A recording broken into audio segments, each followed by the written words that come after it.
Mr. Perry. Thanks, Mr. Chairman, and gentlemen, God bless you for your service. I really, really appreciate your sacrifices on behalf of this nation. As often is the case, my position here up on this dais is my 5 minutes. Most of it will be spent correcting, in my opinion, the record of the things that have been said previous as opposed to the questions I might have asked each of you. So I'm going to go through a couple things here, and maybe it's not only correction, but it's clarification of the record, as I would like to say it. Sure, Mr. Seidel, is that how you say your name? Sidgley. Sorry about that. My apologies. My mother got it wrong for years. I'm sure. The name tag was probably difficult. I just want to make the remark and the point that the segregationists that blocked integration were decidedly in one political party. And I think it's important to note that because they will be up here acting like they never did that. And it's important for the historical record as a fan of history that, that you can appreciate that there are consequences that America cannot forget and should not forget. Regarding diversity, I hear that all the time, diversity is our strength. Diversity is our strength. And it's, Mr. Thibault, you just answered a bunch of questions about that. And it is a strength when we have different viewpoints about how to solve a problem. But if we're all in a rowboat, there's 4 of us in a rowboat, and we all have a different idea of where we're going in a different oar, diversity is not going to be much of a strength, right? We're all going to be rowing in 4 different directions. So diversity is a strength, and we're all pointing in the same direction. Otherwise, it's not a strength. And I don't know how that can be refuted, but if somebody wants to, they're welcome to do that. Regarding the comment that there was a defeat in Vietnam, I want to make sure, because I grew up during that time, as you did, I imagine, sir, just gauging from seeing you here, it was not a military defeat. It was people like Walter Cronkite and other leftists and political activists in the United States of America that imposed that defeat, and it's important to me. I revered my uncle when he came home from Vietnam in his uniform as a guy who served and the sacrifices he made, and it colored my decision to join the military. And it's important, again, for the record, to remind Americans that the military did not lose that war.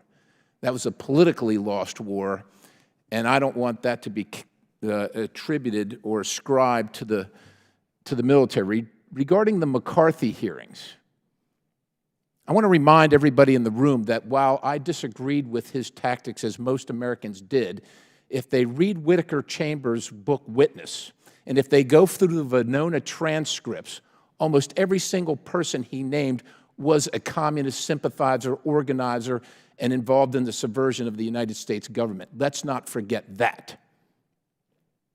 Regarding those folks that were held up by by Senator Tuberville, and the fact that they didn't complain, well, good for them.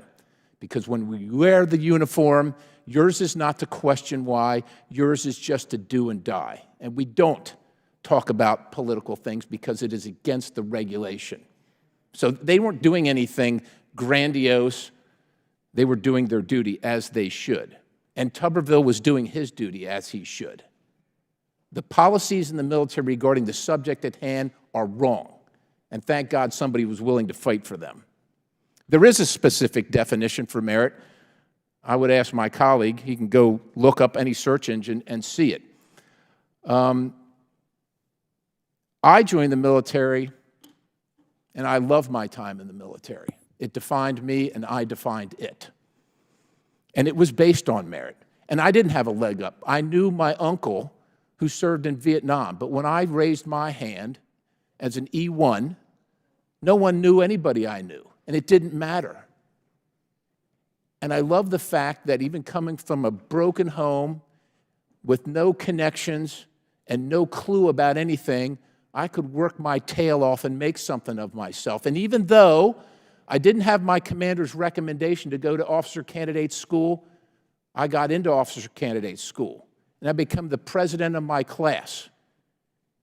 And even though I didn't have a recommendation to go to flight school where you're measured within 1/10 of a point, I graduated second in my class alongside soldiers and service members from the Air Force Academy and West Point, of which I was not allowed to go to because I wasn't good enough. And I wasn't good enough. But the point is I worked my tail off because it was based on merit. and I could make something of myself. And while I complained to myself, I didn't complain to anybody else when I tried to get an inter-service transfer from the Army to the Air Force, because instead of flying Cobras, I wanted to fly F-16s, and a friend of mine, he got to go. He was a black man. But when I applied to the same unit, I was told, sorry, you don't fit the position. You know what I did? I got after my job as a Cobra pilot. I got after my job and I went on with my life. I didn't cry my eyes about it. There's a bunch of people that are up on this dais today that are going to complain to you and tell you about your life in the military who have never served and don't have a damn clue about any of this. But Mr. Lohmeyer in particular, Mr. Thibault in particular, God bless you for your viewpoints and your willingness to sacrifice what you have for the things that you believe in, because you are correct. Our military is being destroyed right now, and we all know it.